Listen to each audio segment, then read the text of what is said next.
Evangelho segundo Mateus, capítulo 24.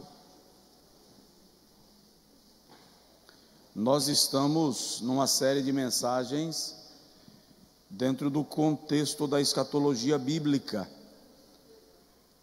E hoje eu quero falar um pouco sobre trombetas de Deus. 24 do Evangelho segundo São Mateus. Versículo de número 1 até o versículo de número 3. Ora, Jesus, tendo saído do templo, ia se retirando. Quando se aproximaram dele os seus discípulos, para lhe mostrarem os edifícios do templo. Mas ele lhes disse: não vedes tudo isto? Em verdade vos digo que não se deixará aqui pedra sobre pedra que não seja derribada. E estando ele sentado no Monte das Oliveiras, chegaram-se a ele os seus discípulos em particular, dizendo: declara-nos quando serão estas coisas, e que sinal haverá da tua vinda e do fim do mundo. Diga amém. Agora diga comigo: Senhor, fala comigo. Amém. Podem sentar, amados, por favor. Jesus vai voltar. Há quem não tenha certeza, há quem não tenha nem esperança, há quem não acredite na vinda de Jesus para o arrebatamento da sua igreja. Nós estamos há 12 semanas, talvez, falando sobre esse assunto. Algumas pessoas dizem: eu quero entender o Apocalipse. Eu não entendo essa agonia. Entenda a graça. Isso te basta. Mas vamos lá. Há algumas semanas atrás eu comecei falando com os irmãos aqui sobre como o Antigo Testamento aponta para a vinda de Jesus. Falamos sobre a última hora e eu fiz um discorrer de como os acontecimentos se desenrolaram no tempo e em que tempo nós estamos. Somos o povo da hora undécima, o povo da hora final do dia. Nós estamos na última hora do dia. Depois eu fiquei algumas semanas falando aqui sobre as dispensações. E dentro da teologia cristã existem correntes de pensamento. E alguns não concordam com a divisão da história por ciclos dispensacionais. Entretanto, para o leitor comum das Sagradas Escrituras, dividir a história em ciclos, em períodos, em tempos, facilita a compreensão dos acontecimentos, para que se entenda o momento que se está vivenciando. Nós estamos vivendo o chamado tempo da igreja, a dispensação da graça. Depois nós ficamos alguns dias falando aqui sobre os impérios mundiais. Falamos sobre o império de Babilônia, quando Nabucodonosor tem a visão da estátua de cabeça de ouro, peito e braços de prata, falando do império medo-persa, ventre e coxas de bronze, falando do império grego, pernas de ferro, falando do império romano, pés de ferro e barro, falando do sistema de governo que envolve domínio, comando, ditadura, centralização de poder, em mistura com populismo, com o povo, tempo que nós estamos vivenciando. Naquele dia eu lembrei aos irmãos que, na visão de Nabucodonosor, uma pedra é solta, esmaga a estátua, e enche a terra, que aponta para o reino de Jesus Cristo, que há de cobrir toda a terra com o seu domínio, com a sua justiça, com a sua misericórdia, com a sua bondade, mas também com o seu comando, com o seu senhorio e com o seu domínio sobre todos os homens. Mostrei para os irmãos que nós estamos vivendo já momentos finais, no que se refere à brevidade e à proximidade da vinda do Senhor Jesus. Por alguma razão, agora, eu não lembro o que eu preguei terça-feira passada, mas sei que foi dentro do mesmo contexto. Quem lembra o que eu preguei terça-feira passada? É bom que agora eu te...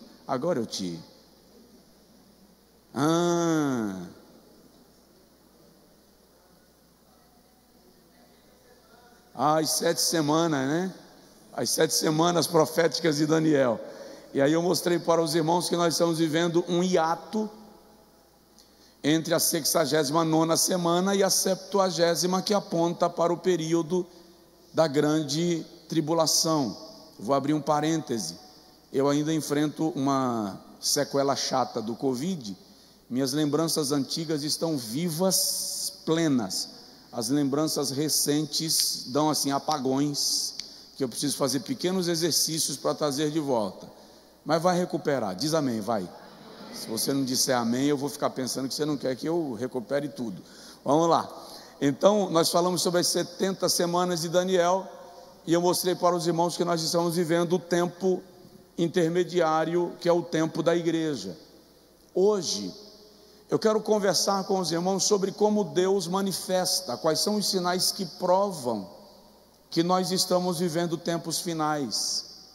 Quais são os elementos que devem confirmar? Tem muito crente vivendo alheio, tem muito crente brincando de religião, brincando de fé, levando a vida na maré mansa.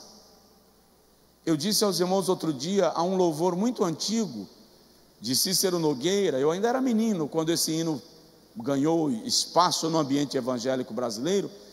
E a primeira frase do louvor diz assim: que bom seria se Jesus voltasse agora.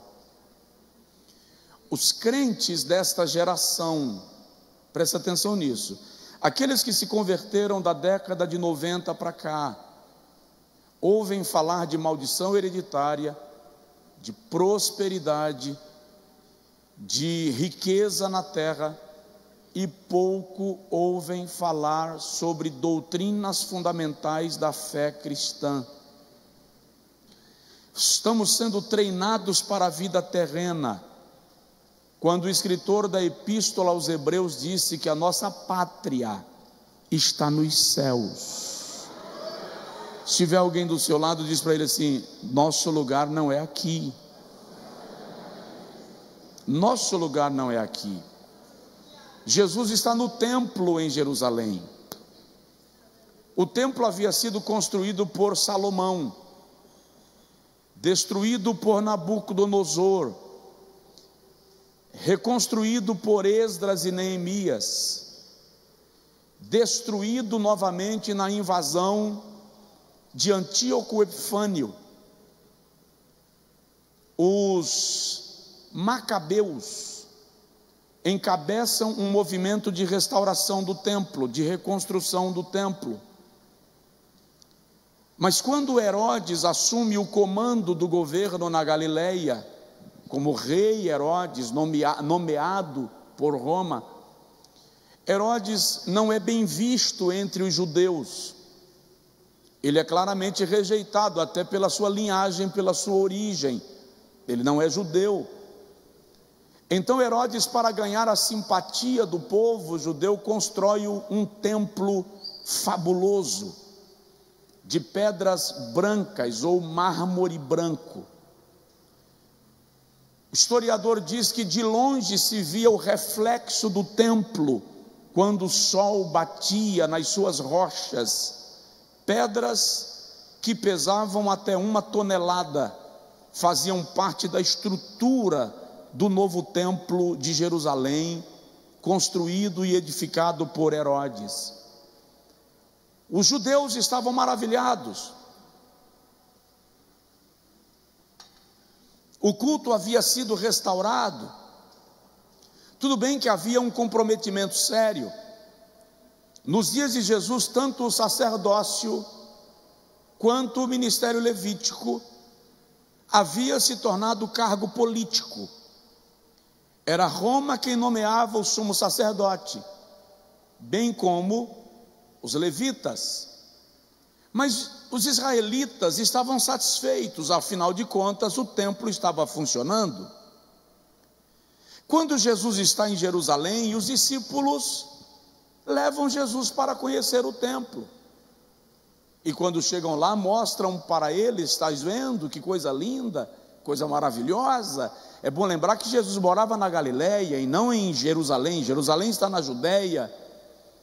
A distância não era curta, vai aí aproximadamente 190 quilômetros, que naqueles dias era uma distância descomunal. Quando Jesus vai caminhando no templo e analisando tudo aquilo, ele olha para os seus discípulos e diz: não vedes tudo isto? Em verdade vos digo que não ficará aqui pedra sobre pedra que não seja derribada. Para os discípulos que estavam empolgados com o templo, aquela notícia de Jesus é um choque. Quando chegam lá fora, eles dizem: Senhor, conta para nós, quando isto vai acontecer? Que sinais haverá da tua vinda e do fim do mundo? Então Jesus começa a discorrer para eles sobre esses sinais, que eu estou chamando de trombetas de Deus. Por que trombetas de Deus? Porque são anúncios, são instrumentos que Deus usa para anunciar que Ele está vindo. A igreja precisa entender, a igreja não pode estar alheia. Então vamos observar alguns desses sinais muito rapidamente. A primeira trombeta que eu quero anunciar, que eu quero discorrer um pouco para você, é a natureza. Deus, ao longo do tempo, tem usado a natureza para declarar a sua ira, o seu juízo e o seu controle. Romanos capítulo de número 1, versículo de número 18 a 20, o apóstolo Paulo diz assim: dos céus se manifesta a ira de Deus, porque tudo o que de Deus se pode conhecer, tudo o que de Deus se pode conhecer, tanto os seus atributos, quanto a sua divindade e o seu poder, são manifestos nas obras criadas, para que os homens não tenham de que se desculpar. Então Paulo está dizendo que Deus faz da natureza um anunciador da sua natureza, do seu poder, da sua grandeza e da sua majestade. O salmista diz no Salmo 19 que os céus proclamam a glória de Deus, e o firmamento anuncia as obras das suas mãos. Um dia faz declaração a outro dia, e uma noite traz revelação a outra noite. Aí Paulo diz, o salmista diz: não há voz, nem fala, mas em toda a terra se ouve as suas palavras. Então, prestar atenção na pregação da natureza é importante.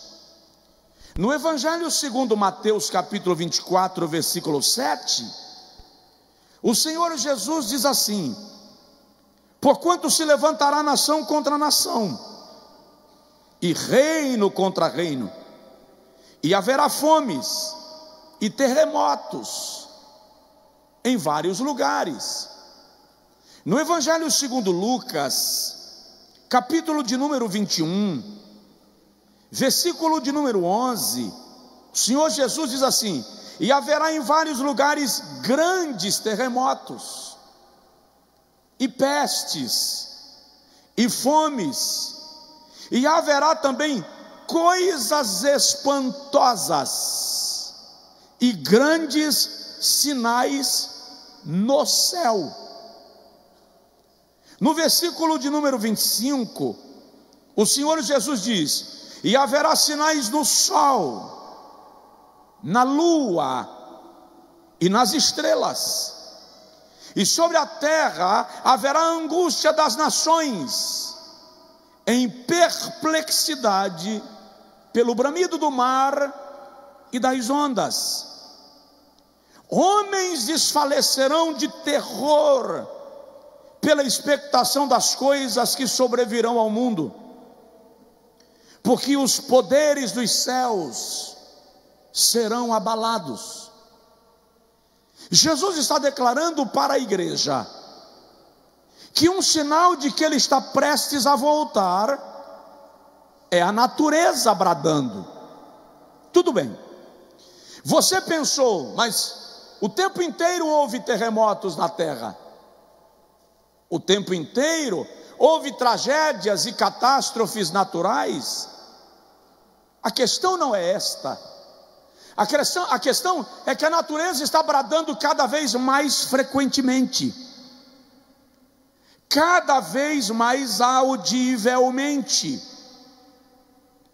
Por exemplo, eu puxei uma tabela. No século X, houve no mundo, século X, 32 terremotos. No século XI, 53 terremotos. No século XII, 84 terremotos. No século XIII, 115 terremotos. No século XIV, 137 terremotos. No século XV, 174 terremotos. Veja que vai subindo. No século XVI, 253 terremotos. No século XVII, 278 terremotos. No século XVIII, 640 terremotos. No século XIX, 2.119 terremotos. No século XX, houve mais terremotos que nos séculos anteriores juntos. A natureza está trombetando, a natureza está anunciando a proximidade da vinda do Senhor Jesus. E observe o seguinte, fiz algumas anotações disto. No ano 2000, na Índia, cerca de 100 mil pessoas morreram por causa de um terremoto. Em 1999, em Taiwan, 11 mil mortos. Em 2004, no leste asiático, as tsunamis que atingiram 13 nações, mataram cerca de 37 mil pessoas, feriram mais de 200 mil pessoas. Em 2005, nos Estados Unidos da América, na cidade de Orleans, o famoso furacão Katrina matou cerca de 1.800 pessoas e deixou milhões de dólares em prejuízo. No Paquistão e na Índia, no ano 2005, 75 mil pessoas morreram por causa de um terremoto. Cerca de 2 milhões de pessoas ficaram desabrigadas. No Mianmar, em 2008, um ciclone matou cerca de 80 mil pessoas. Terremoto no Haiti matou cerca de 200 mil pessoas. Desabamentos no Rio de Janeiro, enchentes no Nordeste, incêndios no Canadá, incêndios em outras nações do mundo, E é interessante, eu estava semana passada, 15 dias atrás, nos Estados Unidos. Eu estava no meio de uma live, meu computador estava ligado, meu celular estava ligado, meu iPad estava ligado. Os meus equipamentos são todos adquiridos no Brasil, mas no meio da minha live, todos os meus equipamentos pararam e começaram a alarmar e piscar a tela, anunciando um tornado que estava chegando, e um aviso: desça para o porão da casa. O que eu quero dizer com isso? Essas nações são preparadas para catástrofes naturais, mas os furacões arrebentam com a Flórida, as enchentes acabam com algumas partes do mundo, os incêndios arrebentam a Califórnia e o Canadá. Por quê? Porque a trombeta de Deus está tocando e ninguém pode conter o barulho da sua voz. O problema é uma igreja lerda. O problema é uma igreja cuja base está na terra e não no céu. É uma igreja que não está atenta à volta do Senhor Jesus. O Senhor Jesus diz que haverá fome. Milhões e milhões de hectares de terra, por exemplo, se tornam inférteis todos os anos. O último relatório das Nações Unidas que eu li falava de 6 milhões de hectares de terra tornando-se inférteis todos os anos. Milhões de hectares de terra são devastadas todos os anos. Milhares de pessoas morrem de fome por dia, por falta de alimento, por falta de água. E a igreja não está vendo.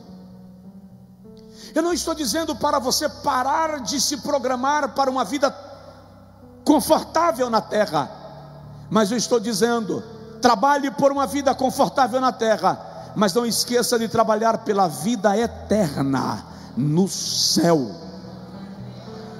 O Senhor Jesus fala de coisas espantosas. Você já ouviu falar em OVNIs?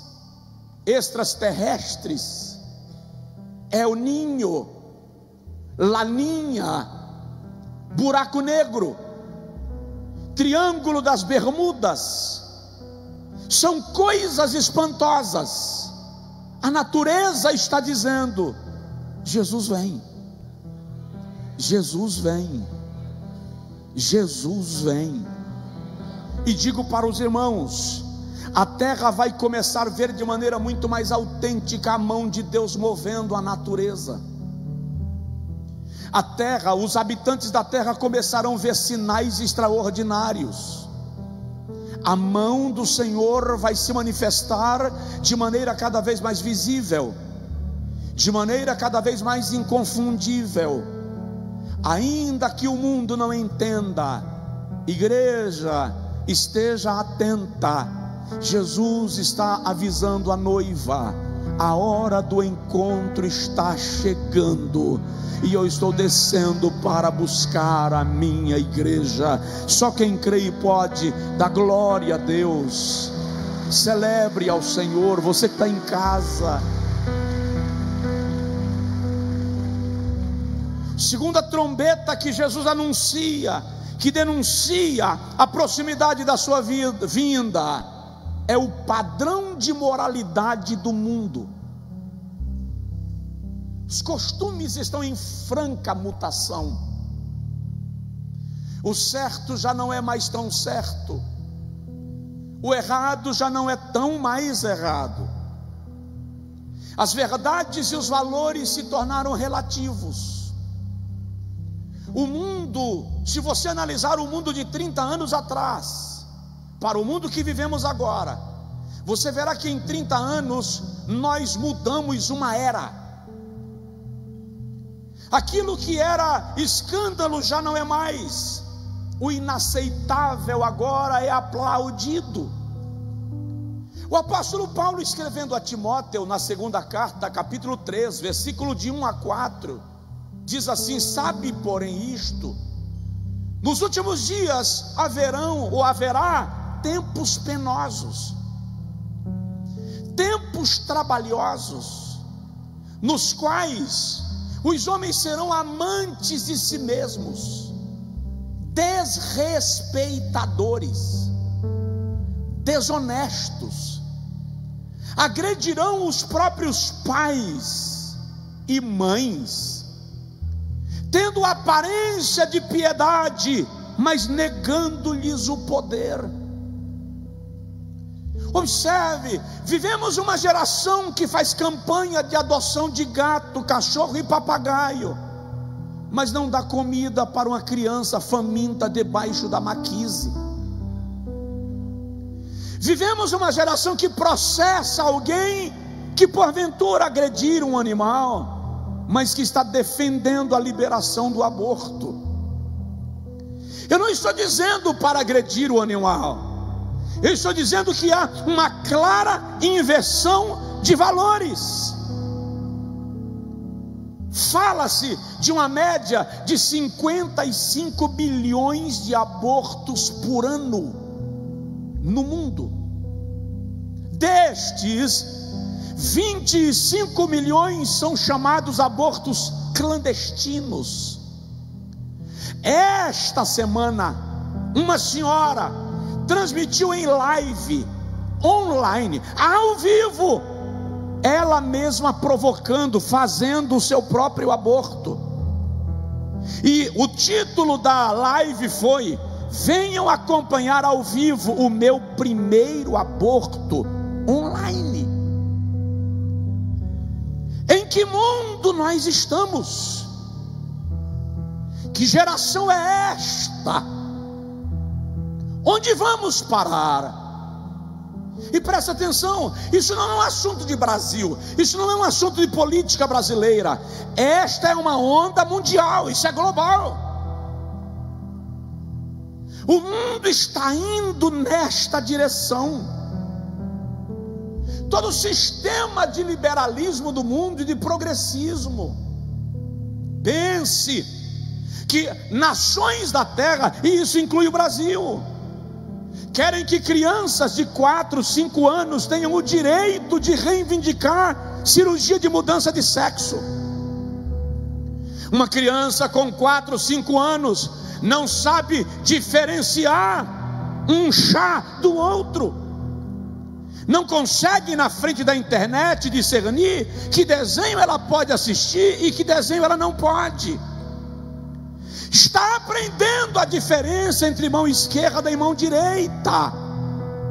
Mas já tem nações onde essa criança já pode chegar na escola e dizer que quer a mudança de sexo. Se o pai e a mãe não aprovar, a escola faz um ofício e a justiça autoriza. E se o pai contestar, perde a guarda da criança. Uma senhora em Londres, próxima à morte, pegou o testamento e doou a sua casa de 120 mil libras para o seu gato de estimação. O mundo está pelo avesso, o mundo é estranho. Já não se pode mais falar de pecado, porque eu posso falar sobre pecado sem ser grosseiro, tosco com o pecador. Mas o problema é que o pecado está tão entranhado nessa geração que falar contra o pecado ofende o pecador. Então não se pode mais. Vamos lá, já que eu comecei, vamos entrar. Querem mudar a Bíblia? Afinal, a Bíblia fala de coisas que eu gostaria que ela não falasse. Gente que não sabe nem o ABC, o alfabeto, achando que a Bíblia é um livro ultrapassado. Gente que não sabe nem o próprio nome mais, porque vive de pseudônimos querendo julgar a Bíblia. É tempo de a igreja se levantar em oração, em jejum, em paixão pela palavra e declarar que o Espírito de Deus vai varrer a humanidade com uma onda de avivamento espiritual.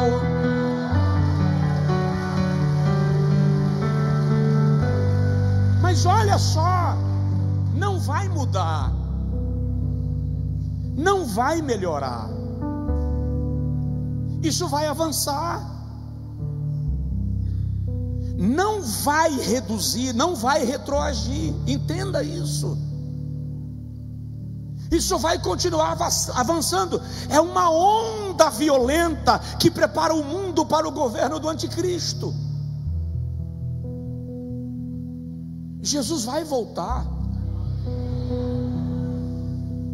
Vai chegar um momento que eu não poderei falar o que falei aqui. Mas preste atenção: o fato de me proibirem de pregar não me obriga a viver o que eles querem que seja vivido.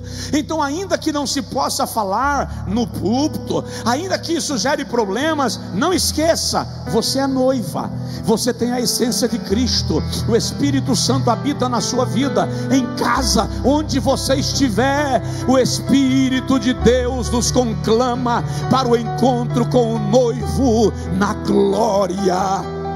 Só quem crê, diga: louvado seja Deus, aplauda, engrandeça o nome de Jesus.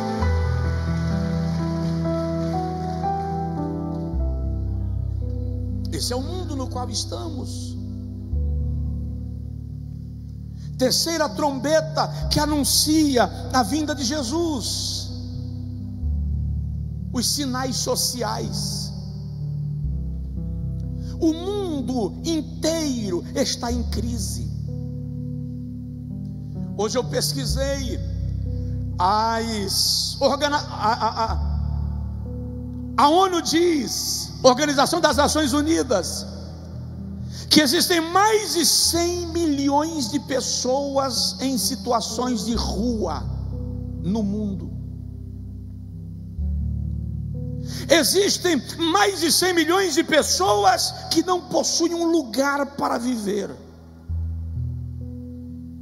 E mais de 1 bilhão de pessoas não têm moradia adequada.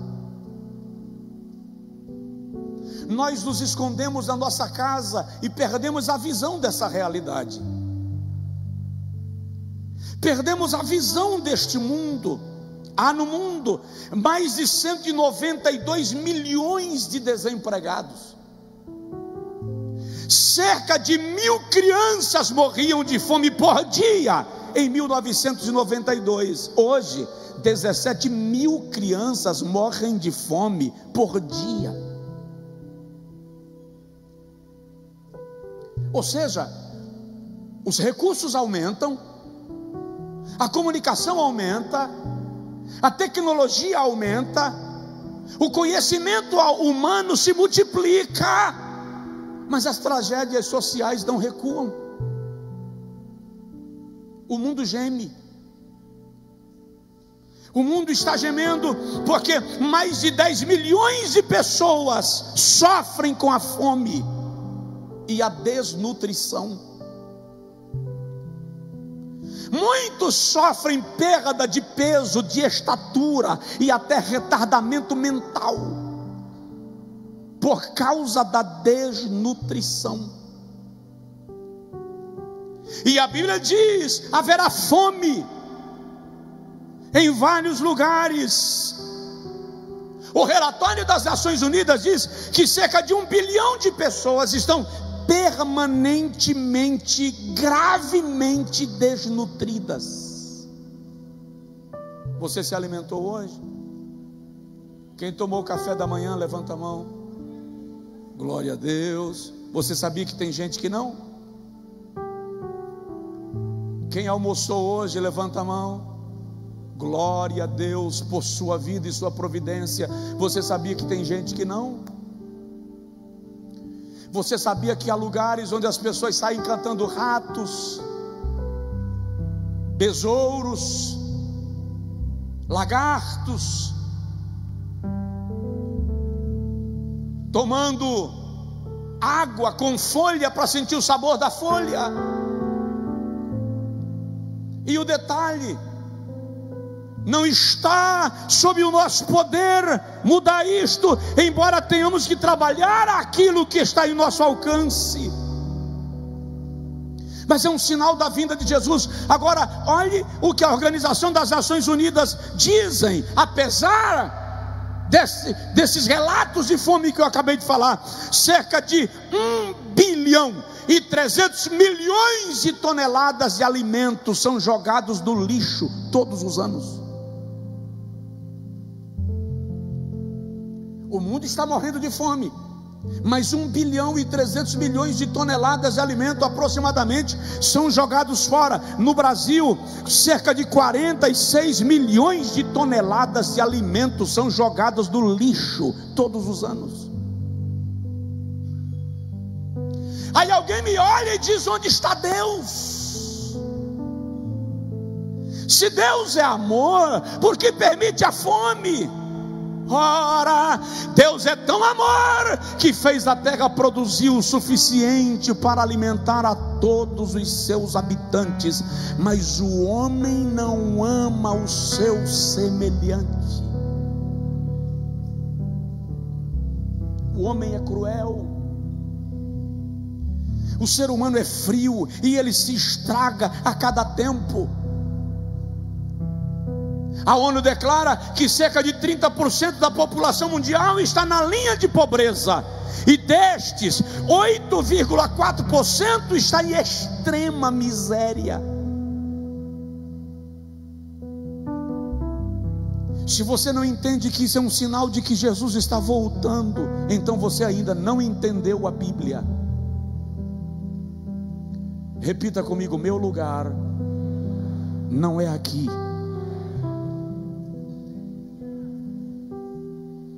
No Brasil, olha que assustador, isso aqui é sinal social, isso é uma trombeta. Entre 2016 e 2020, cerca de 35 mil crianças e adolescentes de até 19 anos foram mortos de forma violenta no Brasil. Dá cerca de 7 mil crianças e adolescentes mortos de forma violenta por ano. Um dia desse, uma criança sentada num tiroteio, a bala lhe matou na porta de casa, e ela ainda chegou para a mãe e disse: mamãe, está coçando aqui. Quando a mãe foi olhar, o sangue estava escorrendo. Sem falar de crianças vítimas da violência sexual, na maioria das vezes dentro da sua própria casa, do seu próprio ambiente de vivência. E há quem queira tornar esse tipo de crime apenas uma doença.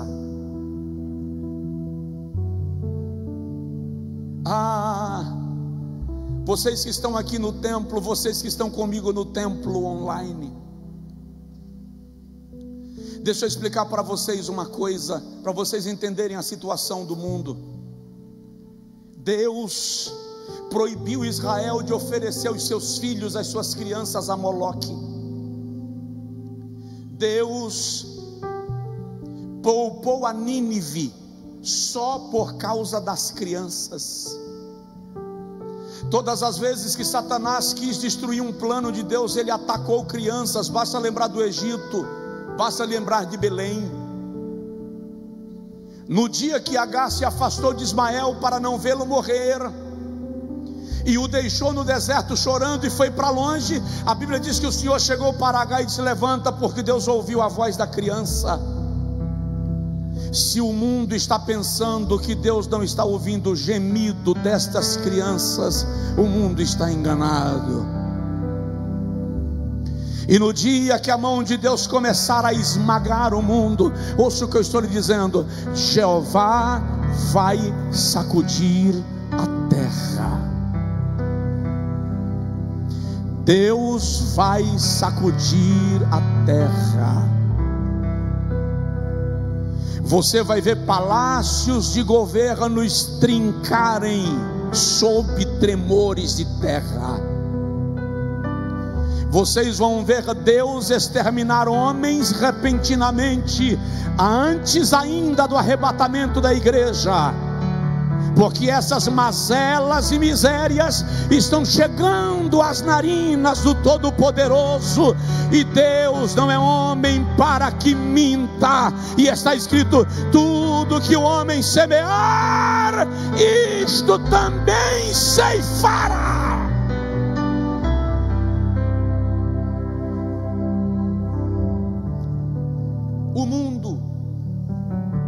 O mundo moderno ainda não viu o juízo que está por se levantar da parte de Deus sobre a terra.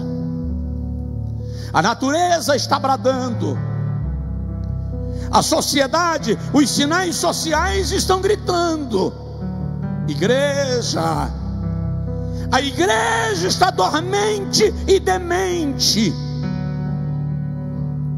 Uma igreja mais política do que profética,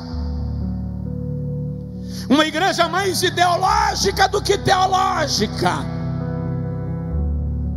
uma igreja que quer mais a terra do que o céu, uma igreja que gosta mais do engano do que da verdade bíblica. Mas este é o tempo que o Espírito de Deus nos conclama para nos aproximarmos do altar, porque a vinda de Jesus está próxima.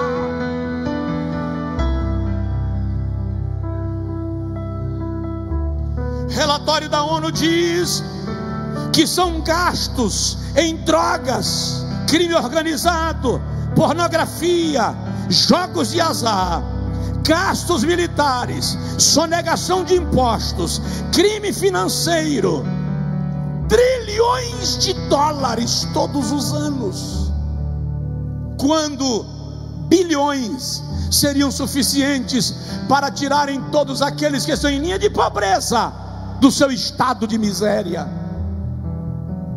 Então a questão não está em se Deus existe, a questão não é se Deus é amor, a questão é que o homem é tirano na sua natureza. Em Gênesis capítulo 6 o Senhor diz: o homem é mau desde a sua pequenez. Se Deus, ouça o que eu vou lhe dizer, se Deus julgou Sodoma, se Deus julgou os povos antediluvianos, se Deus julgou os ninivitas, se Deus julgou ao próprio Israel, esta geração não passará ilesa. Esta geração não passará impune.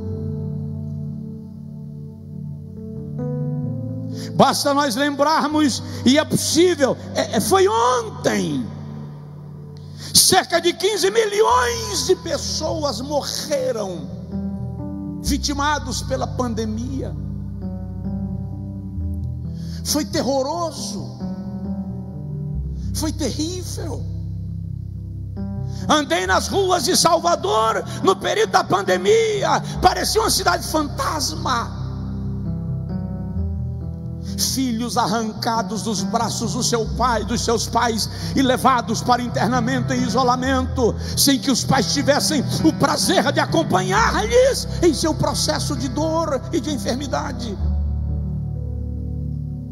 Mulheres que viram seus maridos morrerem, mas não puderam sepultá-los, como ao menos desejariam fazê-lo em caso de morte, já que não houve opção. Quantos filhos perderam seus pais, quantos pais perderam seus filhos, quantos homens perderam suas respectivas esposas, e o inverso também é verdadeiro. Quantas igrejas ficaram sem os seus pastores, quantos pastores viram membros das suas igrejas morrerem, ricos e pobres morreram, grandes e pequenos, poderosos e enfraquecidos, e ainda não serviu de lição, porque lamentavelmente nós já esquecemos.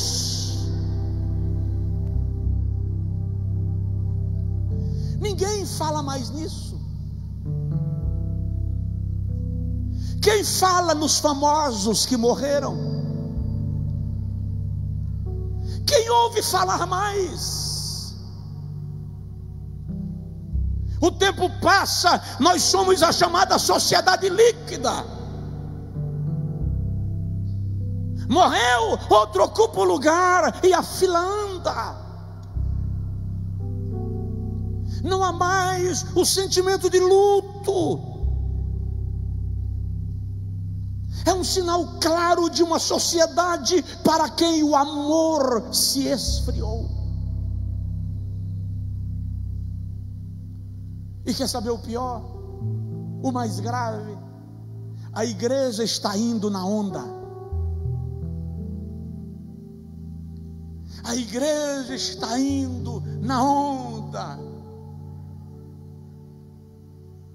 Está vivendo da mesma maneira.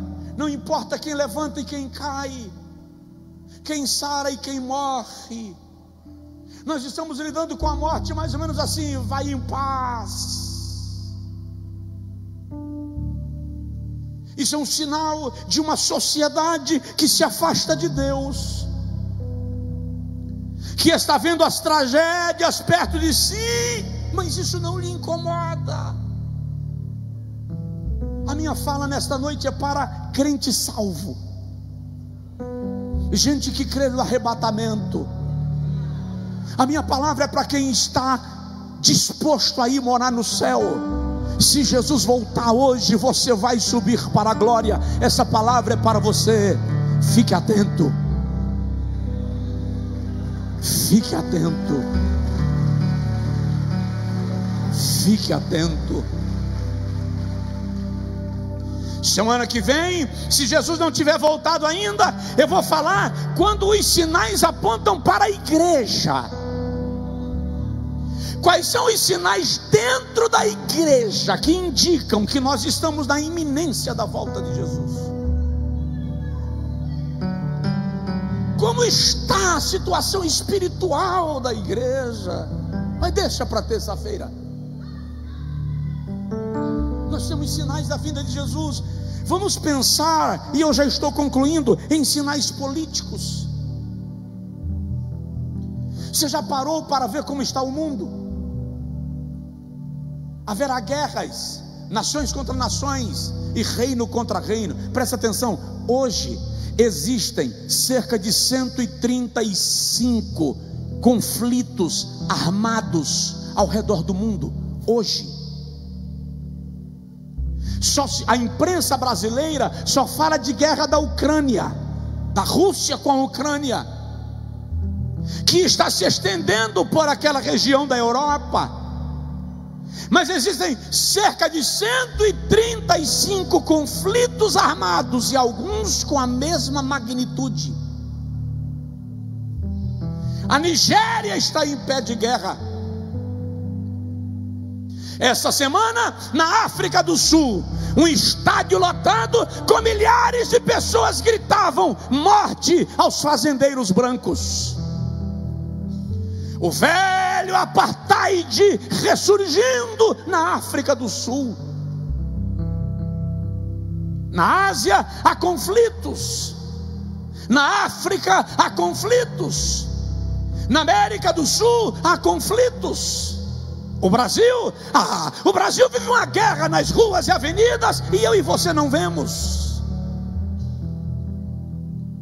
A política, nós nunca tivemos políticas tão instáveis em tempo recente da nossa história. Nem nos períodos mais conturbados do Brasil nós tivemos eleições tão polêmicas. Incrivelmente, a sensação que se tem é que a eleição foi em novembro, mas ainda não acabou. Ainda não se assimilou o conceito de que há um governo estabelecido. E por que não pensar na Colômbia, que está em crise política? Por que não pensar no Equador, com presidenciáveis sofrendo tentativa de assassinato e até assassinato? Por que não pensar na Venezuela, no México, em Cuba, nos Estados Unidos, em crise política? Há uma instabilidade que é geral.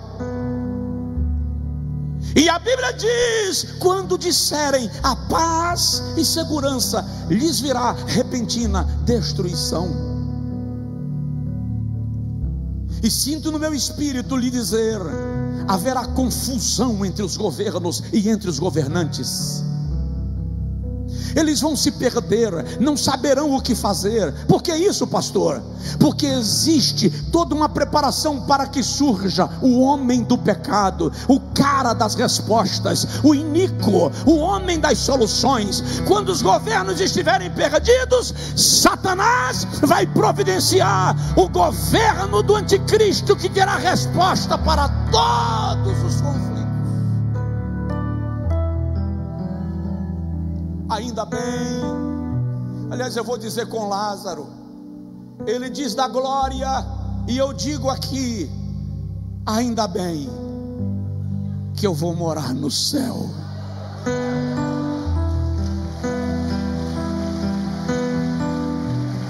Ainda bem que eu vou morar no céu. Quem tem essa esperança, levanta assim a sua mão e dá um brado de glória, de louvores ao Senhor Jesus.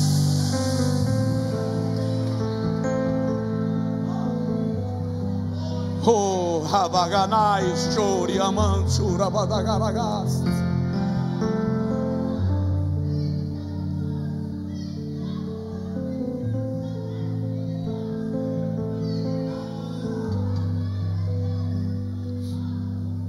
Quem diria que a Rússia ressurgiria? Tudo bem, um urso, uma potência, mas estava adormecida há décadas. Os mísseis estão explodindo, caindo para lá. Você sabe quanto custa um míssilzinho daquele? Dá para comprar um lanche. Um míssil daquele daria para plantar 200 milhões de árvores, irrigar 1 milhão de hectares de terra, alimentar 80 bilhões de pessoas subnutridas, comprar 1 milhão de toneladas de fertilizantes,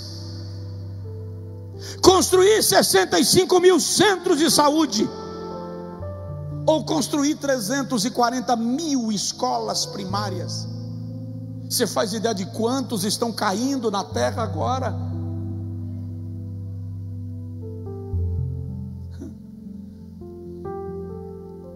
E as pessoas estão pensando que isso é normal. E Deus está olhando do céu e deixando. Porque enquanto isto, o pai olha para o filho olha para o pai, e o relógio de Deus está se aproximando da hora undécima. E o Espírito Santo que habita na igreja está dizendo: santifica, purifica, vem para a oração, volta para a palavra, volta para o altar. O noivo está vindo, o noivo está vindo, o noivo está vindo. Ah, você que está afastado da igreja, você que está desviado, você que se chateou com Deus, com a igreja, com o evangelho, com quem quer que seja, esquece tudo isso, volta para Jesus, porque o teu compromisso é com o céu.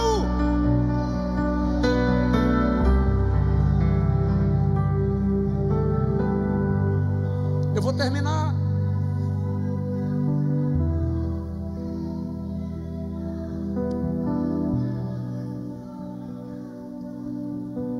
Jesus vem.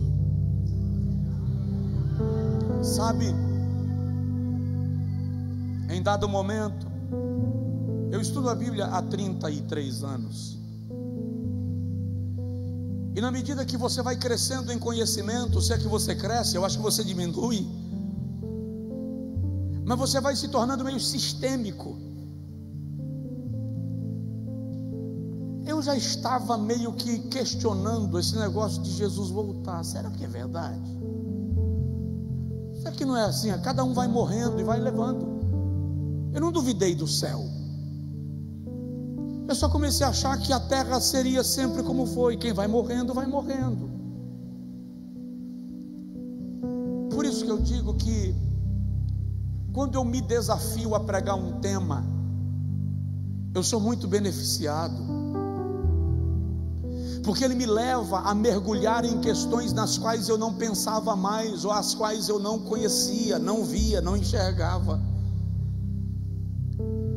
Na medida que estou estudando sobre esse assunto para ministrar a vocês, no meu coração a certeza está clara, latente, transparente, vívida, real, verdadeira, de que Jesus pode voltar ainda hoje. Provoca seu vizinho e diz para ele: quero ver você no céu, tá? Eu poderia falar de mais coisas, mas eu vou falar só de mais uma: a ciência. A ciência é uma trombeta clara anunciando que Jesus vai voltar. O profeta Daniel diz: a ciência se multiplicará. Alguns dizem que até meados do século passado, 1950 aproximadamente, o conhecimento humano avançava a uma média de 50 quilômetros por hora. De lá para cá o conhecimento humano passou a avançar a uma média de 50 mil quilômetros por hora. Até a década de 70 o conhecimento humano dobrava a cada 20 anos. Daí para os anos 2000 o conhecimento humano começou a dobrar a cada 20 meses. Até a pandemia o conhecimento humano passou a dobrar a cada 9 meses. Hoje o conhecimento humano está tão acelerado que aquilo que é moderno hoje será obsoleto amanhã. Já há igrejas fazendo culto sem a presença de pastor, cantor, ministério de louvor. A inteligência artificial está colocando o pastor para pregar no telão, um avatarzinho. Ministério de louvor também são avatares da inteligência artificial. E em casa você entra no sistema e tem a sensação que você entrou na igreja dentro de casa. A ciência se multiplicou.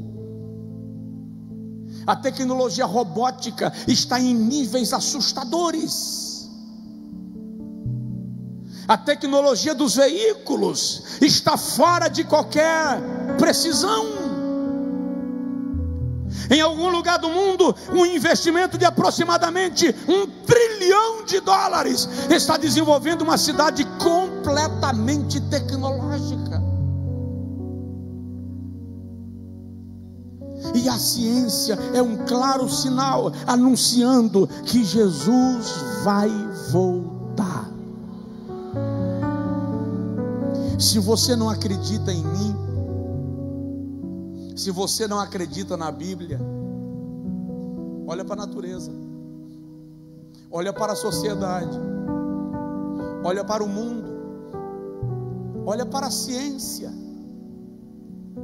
Como é que o meu equipamento daqui, só porque eu estava nos Estados Unidos e surge um sinal de um ciclone, o meu equipamento dispara? Isso é controle.